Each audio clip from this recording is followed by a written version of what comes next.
आप देख रहे हैं अपना बिहार, आपके साथ मैं हूं अली मतर। शुरुआत तो बड़ी खबर से करते हैं। नालंदा से 4 लोगों की हत्या की खबर आ रही है।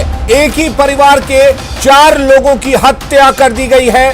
दीपनगर थाना क्षेत्र में 4 लोगों की हत्या की वारदात को अंजाम दिया गया है। आपको बता दें, मृतकों में पति पत्नी और 2 बच्चे शामिल हैं। हालांकि अब तक हत्या की वजह का पता नहीं चल पाया है। और अभिषेक हमारे साथ जुड़े हुए हैं। अभिषेक, क्या कुछ वजह बता रही है पुलिस इस हत्या के पीछे की?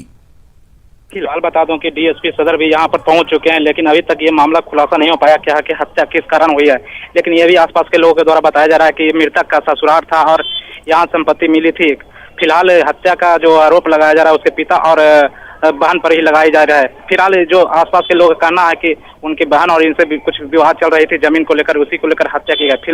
लेकिन ये अभी तक पुलिस विभाग द्वारा स्पष्ट नहीं किया गया कि हत्या किस कारण की गई है। जी अभिषेक, किस तरीके से इस हत्या की वारदात को अंजाम दिया गया है?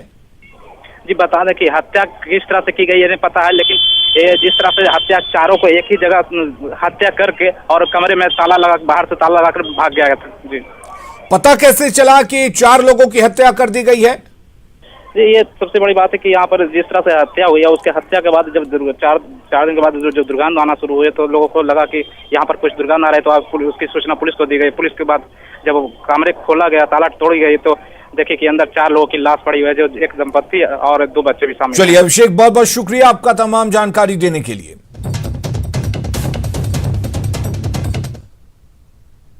और अब बात बिहार की सियासत की करते हैं। टिकट बंटवारे के साथ ही सभी दलों में हंगामा शुरू हो गया है। जेडीयू ऑफिस में महादलित प्रकोष्ठ के कार्यकर्ताओं ने नारेबाजी की और महादलित को टिकट देने की मांग की है।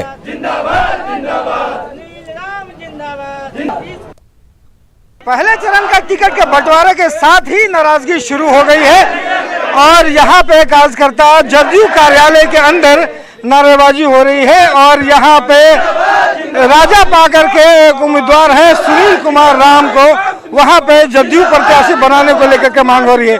और ये जदयू कार्यालय के भीतर आकर के जो है लगातार ये कार्यकर्ता नारेबाजी कर रहे हैं और मांग अपनी रख रहे हैं। क्या यहाँ पे जदयू कार्यालय के अंदर आप लोग आए हैं और लगातार क्या मांग क्या है? हम सुनील कुमार राम डोम विकास समिति के राष्ट्रीय अध्यक्ष हैं और शाह जनता दल यू महादलित प्रकोष्ठ के पूरे बिहार का जनरल सेक्रेटरी है। पिछले 15 वर्षों से हम लोग डोम समाज माननीय नीतीश कुमार जी को निस्वार्थ हम लोग उनको आशीर्वाद देते आए हैं, हम लोग के समाज मदद करते आया है। लेकिन ये विडंबना है कि ये डोम समाज को आज तक किसी पार्टी ने और या माननीय नीतीश कुमार ने अभी तक इस समाज को राजनीति की मुख्य धारा से नहीं जोड़ा गया है। इसीलिए हम लोग अपने समाज के सभी संगठन को जोड़कर और हम जनता दल यू कार्यालय में आए हैं कि एक दुखियारी की आवाज़ वहां तक पहुंचाए अपने माध्यम से कि इस अब तो टिकट का मिलना शुरू भी हो गया, सिंबल भी मिलना शुरू हो गया है। ये नहीं होता है कि जब सिंबल मिलने लगा है तो समर्थन करें उम्मीदवारों को? हम लोग तो उनके आशीर्वाद से और उनके दिशा निर्देश से हम लोग निस्वार्थ भाव से लगे हुए हैं। लेकिन मेरा यही कहना है कि जैसे सभी समाज को टिकट दिया जाता है तो फिर डोम समाज जो सबसे अंतिम पायदान पर और सबसे हाशिए पे ये समाज है, इस समाज को राजनीति से वंचित क्यों रखा गया है? अब ये सीधी मांगे हैं कि महादलित के समाज से भी जो जाते हैं वहाँ सभी एक उम्मीदवार होना चाहिए और इसे लेकर के जदयू कार्यालय में अपनी मांगों को लेकर के पहुंचे हैं। कैमरा पर्सन अजय दुबे के साथ रवि एस नारायण, न्यूज़ 18 पटना। और इधर बीजेपी की बैठक खत्म हो गई है। जेपी नड्डा के घर पर यह बैठक चल रही थी जो अब खत्म हो चुकी है। बैठक में अमित शाह, भूपेंद्र यादव, देवेंद्र फडणवीस और सौदान सिंह शामिल रहे हैं। अब यह उम्मीद जताई जा रही है कि जल्द ही बीजेपी अपने उम्मीदवारों के नामों की घोषणा कर सकती है। एक बहुत अहम बैठक चल रही थी जो कि अब खत्म हो चुकी है।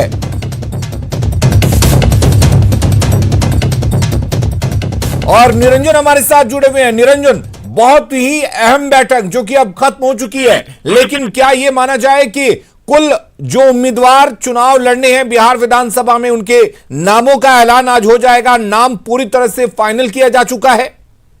देखिए, जिस तरह से बैठक लगातार चल रही थी, जेपी नड्डा के आवास से पहले बिहार प्रभारी भूपेंद्र यादव के आवास पर बैठक चली। 9 से करीब 2 घंटे बैठक चली। उसके बाद बिहार के सभी नेता जेपी नड्डा के आवास पर आए। यहाँ पर नित्यानंद राय, मंगल पांडे, सुशील कुमार मोदी, सभी नेता यहाँ पहुंचे हुए थे। लगातार करीब 3-4 घंटे बैठक चली। बैठक में यह निर्णय यहाँ लिया गया है कि उम्मीदवारों की लिस्ट कम से कम पहला चरण का जो चुनाव है, यानी 71 विधानसभा चुनाव पर फर्स्ट फेज में होने वाले हैं, जिसकी नामांकन की अंतिम तिथि 8 तारीख को है, उसकी सूची आज जारी की जा सकती है। जिस तरह से कल रात में केंद्रीय चुनाव समिति की बैठक हुई, उसमें प्रधानमंत्री मौजूद थे, सभी नेता मौजूद थे, उसको लेकर के लंबी बैठक चली। आज फिर पुनः भूपेंद्र यादव के आवास से लेकर राष्ट्रीय अध्यक्ष जेपी नड्डा के आवास पर बैठक चली। बैठकों का दौर लगातार जारी है। अब देखना है यह कि आज लिस्ट जारी की जा सकती है या नहीं। निश्चित तौर पर जिस तरह से बीजेपी के हवाले से खबर आ रही है, देर रात या करीब 5 से 6 बजे के बीच में लिस्ट जारी की जा सकती है। नाम फाइनल हो चुके हैं या अभी बैठकों का जो दौर है वो चलता रहेगा? देखिए, जिस तरह से पटना में जदयू का सिंबल दिया जा रहा है, फोन करके लिस्ट फाइनल नहीं किया गया है, यानी लिस्ट जारी नहीं की गई है। फोन से सभी उम्मीदवारों को बुलाकर एक अन्य मार्ग से सिंबल बांटा गया। ठीक उसी प्रकार कुछ उम्मीदवारों को फोन पर, यानी बीजेपी के उम्मीदवारों को फोन पर यह कर दिया गया कि आपको टिकट मिला गया है, आप उम्मीदवार हैं। उसी प्रकार जिस तरह से लगातार ये पटना से दिल्ली तक बैठक चली है, निश्चित तौर पर स्क्रूटिनी कर ली गई है। अब सिर्फ औपचारिक बच गया है और लिस्ट जारी करना है। अब यह देखना है, यह प्रेस कॉन्फ्रेंस करके उम्मीदवारों की घोषणा की जाती है या फिर हार्ड कॉपी से जारी किया जाएगा। चलिए, बहुत बहुत शुक्रिया निरंजन आपका तमाम जानकारी देने के लिए। तो आज ये उम्मीद की जा सकती है कि पहली लिस्ट जारी हो जाएगी। जो बैठक चल रही थी वो खत्म हो चुकी है, नामों पर फाइनल मुहर भी लग चुका है।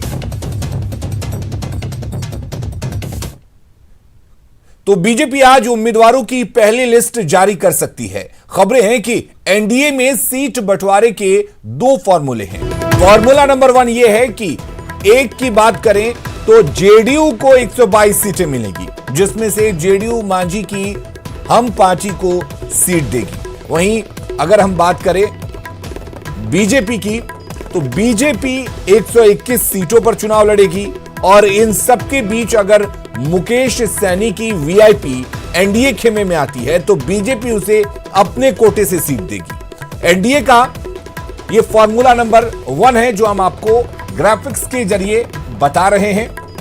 जेडीयू को 122 सीटें, लेकिन इन 122 सीटों में से हिंदुस्तानी आवाम मोर्चा को भी सीटें दी जाएंगी।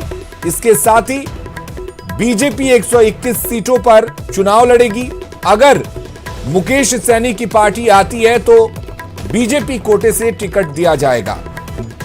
फॉर्मूला नंबर 2 हम आपको दिखा रहे हैं। जेडीयू 119 सीटों पर चुनाव लड़ सकती है, बीजेपी 119 सीटों पर चुनाव लड़ सकती है और मांझी की हिंदुस्तानी आवाम मोर्चा पार्टी 5 सीटों पर चुनाव लड़ सकती है। यह दूसरा संभावित फॉर्मूला है एनडीए का और यह फॉर्मूला तब लागू हो सकता है जब मुकेश सैनी एनडीए में शामिल नहीं होते हैं।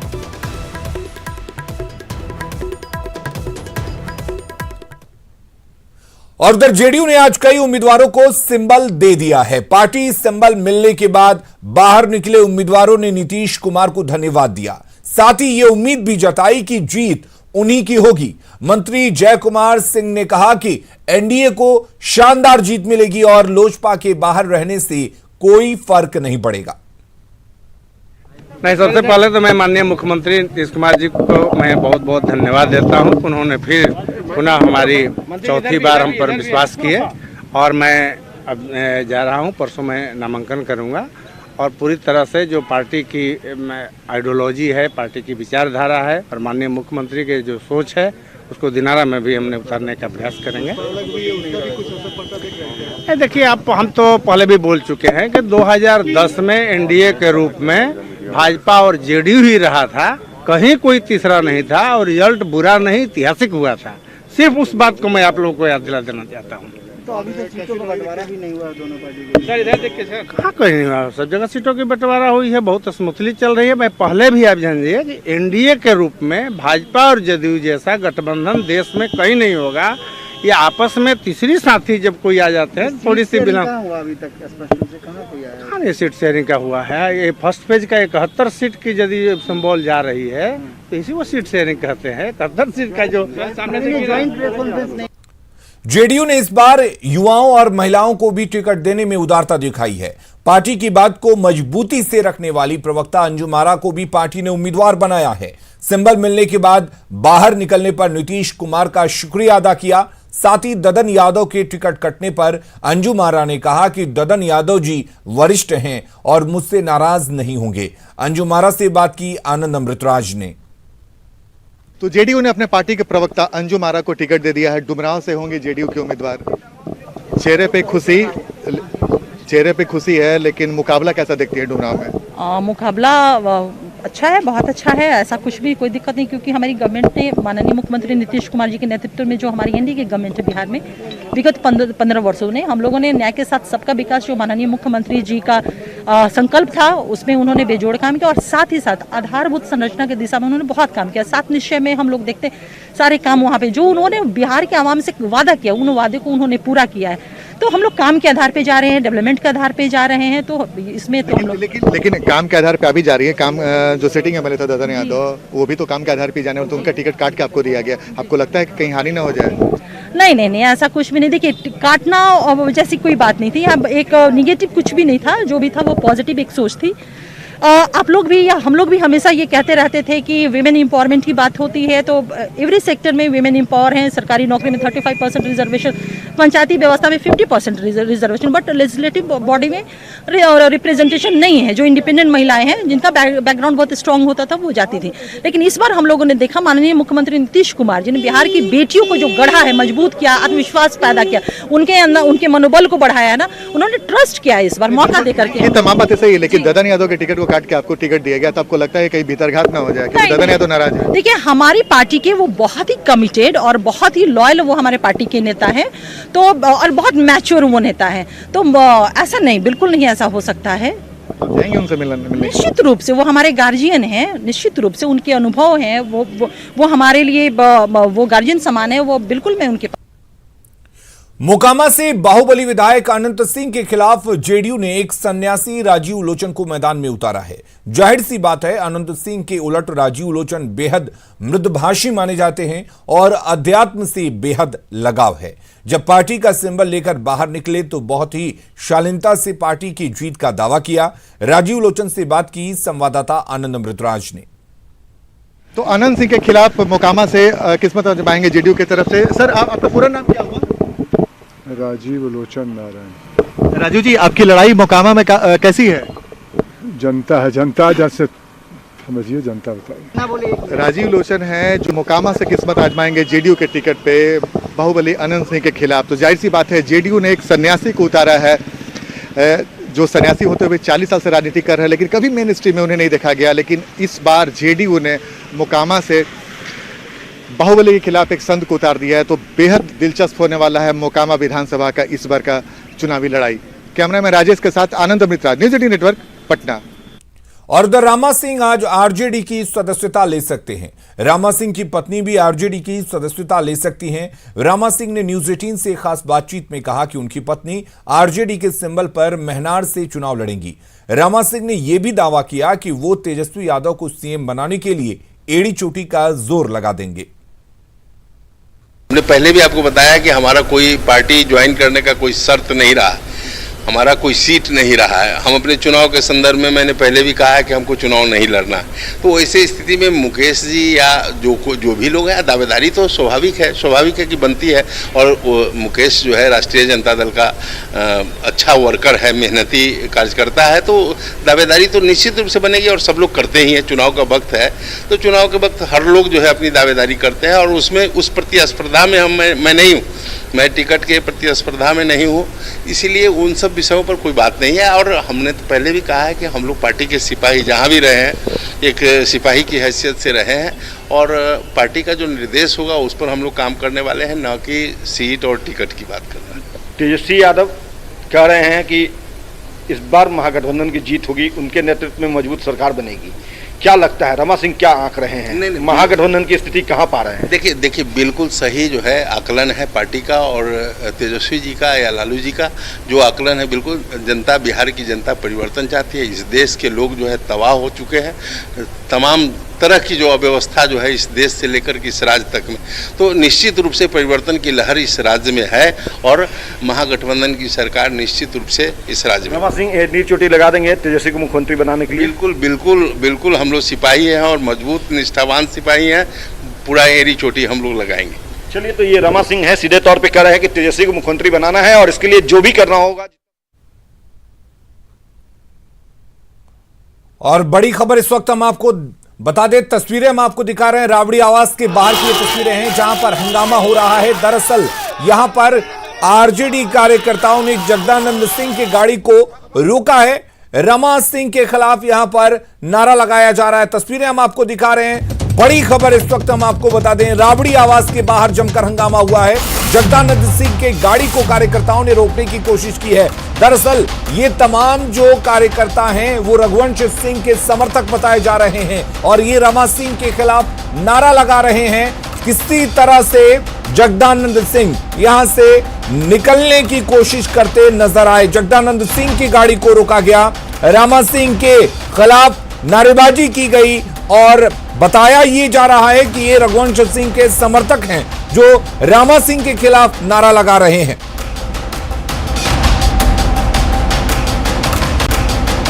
तो लगातार हंगामे का दौर जारी है। जैसे जैसे टिकट बांटा जा रहा है, नामों की घोषणा की जा रही है, उसके बाद हंगामे भी देखने को मिल रहे हैं। पार्टियों के दफ्तर पर हंगामा हो रहा है और इस बार यह हंगामा राबड़ी आवास के बाहर हो रहा है। आपको बता दें, अमित सिंह हमारे साथ जुड़े हुए हैं। अमित, ये लोग कौन हैं और क्या इनकी मांग है, क्यों हंगामा कर रहे हैं ये?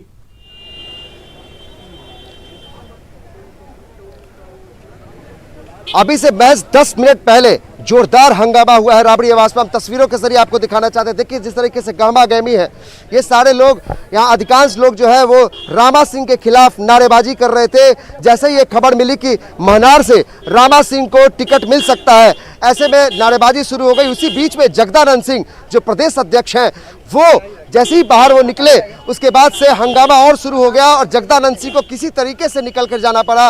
उनकी गाड़ी को घेर लिया समर्थकों ने और लगातार कभी रघुवंश। चलिए अमित, आप नजर बनाए रखिए, हम लगातार